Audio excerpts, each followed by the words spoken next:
So guys, so firstly congratulations. गाना काफ़ी beautiful है। जैसा मैं आउटफिट के बारे में बता रहा था, it's give Sanjay Leela Bhansali type of set outfit, बाद में घोड़े से एंट्री एंड इट्स ट्रेंडिंग। जी tell us something about the outfit. किस तरह से कॉस्ट्यूम डिज़ाइनर, किस तरह से वो लोग देख रहे थे आउटफिट को, और आप लोग को जब पता चला you guys are wearing outfit, तो क्या था आपके मन में? फर्स्ट टाइम मेरे घर पे जब आए थे डिज़ाइनर, मैंने कहा यार ये क्या है, मतलब मुझसे तो पहना भी नहीं जा रहा था, वो अलग ही तरह से पहनाया जाता है। साइड से जिप मैंने आज तक नहीं लगाई थी, यहाँ से जिप लग रही है। मैंने कहा यार ये तो बहुत अलग था। और वो पिक्चर क्लिक कर देना आगे भेजने के लिए, मैंने कहा मेरे को भी करो। मैंने देखा, मैंने कहा यार ये कौन है, मतलब हार उर पहना दिए प्रॉपर उन्होंने, वो पूरा शूज़ इतने बड़े बड़े पहना दिए। वो नीचे से पहना जाता था, वो ऊपर से भी नहीं पहना जाता था, सॉरी ऊपर से पहना जाता था, पूरा अटायर साथ में ही था। क्या बोलते हैं उसको जो अटैच्ड होता है? कफ्तान टाइप्स था इनके कपड़े। हाँ, तो बहुत अलग ही था।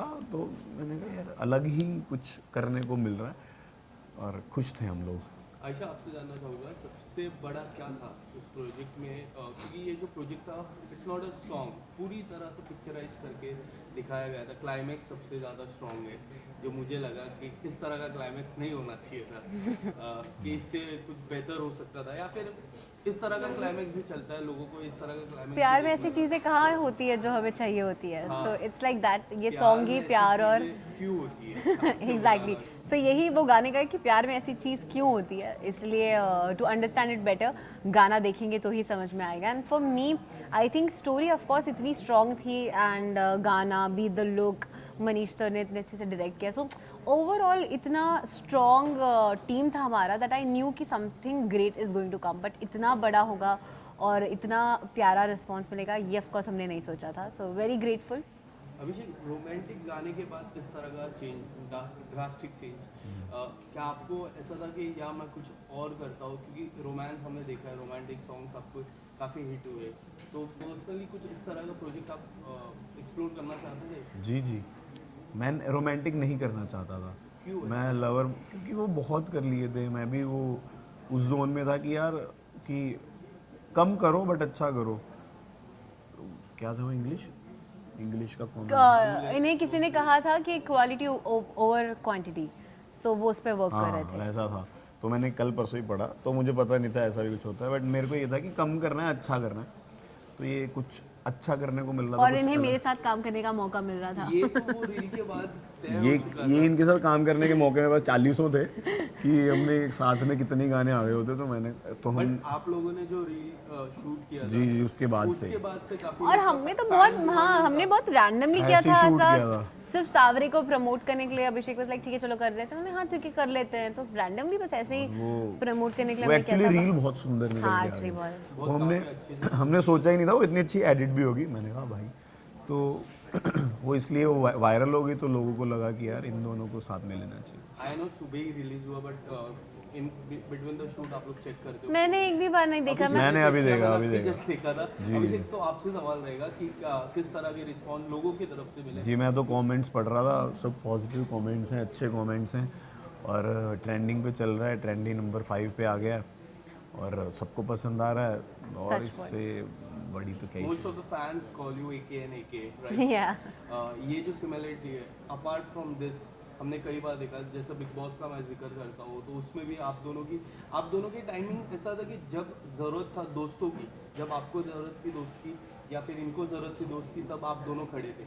तभी से वो जो कोलैब दिखा कि इस तरह की प्रेजेंट, जब रियल लाइफ में होगी तो वो अच्छी लगेगी। उस टाइम से अब तक किस तरह से आप लोगों की बॉन्डिंग है?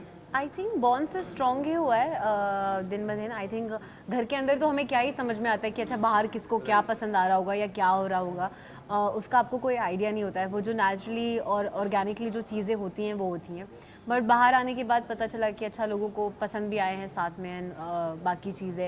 एंड बाहर आने के बाद जो हमने जो टाइम स्पेंड किया उसमें, तो you get to know each other अच्छे से। और कि अच्छा कैमरा था सिर्फ इसलिए ऐसे नहीं है, हम एक्चुअली ऐसे ही हैं, तो वो वाली चीज़ हो जाती है। क्या होता है बिग बॉस के घर पे भी, हम कैमरा है इसके लिए नहीं, क्योंकि रियल दिखता है। रियल ही होता है। जब इनको जरूरत थी तब आप थे, आपको जरूरत थी तब ये थे। अभिषेक, आपका क्या टेक है इस पे? जी इनकी साइड से ज़्यादा था हमेशा से, मेरी साइड से थोड़ा कम था हमेशा। पर बाहर आके हमारा बॉन्ड बहुत ज़्यादा स्ट्रॉन्ग हो गया। मैंने देखा जब मैं स्टेज पे खड़ा था तो मेरी मम्मा का हाथ पकड़ के बैठी थी, कोई बात नहीं, जीत जाएगा बेटा आपका। तो वहीं से दिख रहा था कि एक बॉन्ड है हम दोनों का, फ्रेंडशिप वाला। तो बाहर भी वो कंटिन्यू रहा। हमने रील बनाई, हम घूमने फिरने गए, हमने गाना किया, और आपके साथ इंटरव्यू कर रहे हैं, वैसे मिलते रहते हैं। ईद पे मैं इनके घर पे गया तो ये मेरे मम्मा पापा से इतनी बातें करते, तो बॉन्ड स्ट्रॉन्ग ही होता जा रहा है। और अच्छा बॉन्ड है कि कुछ भी शेयर करना हो एक दूसरे के साथ शेयर कर सकते हैं, यार ऐसा फील हो रहा है, वैसा फील हो रहा है, तो वैसी एक फ्रेंडशिप होनी चाहिए जी। लास्ट इंटरव्यू में मैंने आपको पूछा था अभिषेक रानी कौन है, तो आपने एक नाम लिया था जो काफी वायरल हुआ। जी जी, इनके बारे में क्या कहना चाहोगे? ये महारानी है। क्यों ऐसा? ये महारानी है, गाने में नहीं देखा आपने? गाने में गाने में तो देखा हमने। गाने में मेरी महारानी बनी है, तो ये महारानी है। जाते जाते एक सवाल मैं पूछना चाहूँगा आप दोनों से।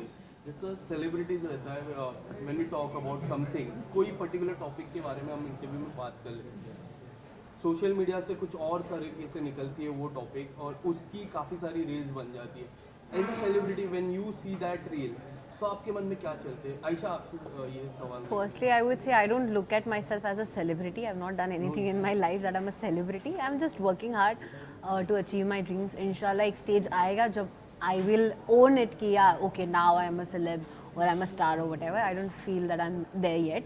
And secondly, it's about perception. किसी का गलत किसी का सही होता है, तो you never know कौन किस चीज़ को किस तरीके से ले रहे। So it's about perception and I think it's pretty much fine. मतलब you know आप क्या सोचते हो, और ज़रूरी नहीं है कि अगर मैं भी कोई चीज़ कभी कह रही हूँ तो मैं सही ही हूँ, मैं गलत भी हो सकती हूँ। So it's about perception. अगर मैं गलत बोल रही हूँ, अगर किसी को लग रहा है तो मे भी शायद मैं गलत हूँ। So it's about perception. Your take on that? क्या? कि अगर In इंटरव्यू आप कुछ बोलते हो, बाहर कुछ और आ जाता है, तो आपको क्या लगता है उस चीज़ के या बारे फिर कुछ और में कुछ और अलग एंगल बता दो, तो जी। उसके ऊपर क्या कहना चाहोगे? हाँ मतलब वो एक्सप्लेन करना पड़ जाता है। मैं तो कर ही देता हूँ कि भाई मेरा वो मतलब नहीं था, ये मतलब था। या जिनको जैसे मेरे जो एवेंजर्स जिनको मैं बोल रहा हूँ, उन हमने एक वो बनाया, ग्रुप बनाया, तो मैं उसमें एक वॉइस नोट ज़रूर डालता हूँ कि ये इस चीज़ के लिए आप बुरा मत मानो, या ये इस चीज़ के लिए। तो उनको समझाना मुझे लगता है मेरी रिस्पॉन्सिबिलिटी है कि आप समझो कि मैं क्यों कर रहा हूँ, क्यों ये चीज़ ज़रूरी है। तो वो समझते हैं, फिर उस चीज़ को उस वे में लेते हैं, क्योंकि उनकी वजह से आज हम यहाँ हैं, तो उनको समझाना बहुत ज़रूरी है। तो अगर उनको कुछ लगता है कि गलत लग रहा है उनको, तो उनको मैं बता देता हूँ कि भाई ये गलत वे में मतलब, इसका मतलब मैंने ये बोला था बट वैसा चला गया। तो वो मैं हमेशा करता हूँ। Thank you so much Thank and you. All the best आपके अपकमिंग। थैंक यू खाली बोतल। Thank you.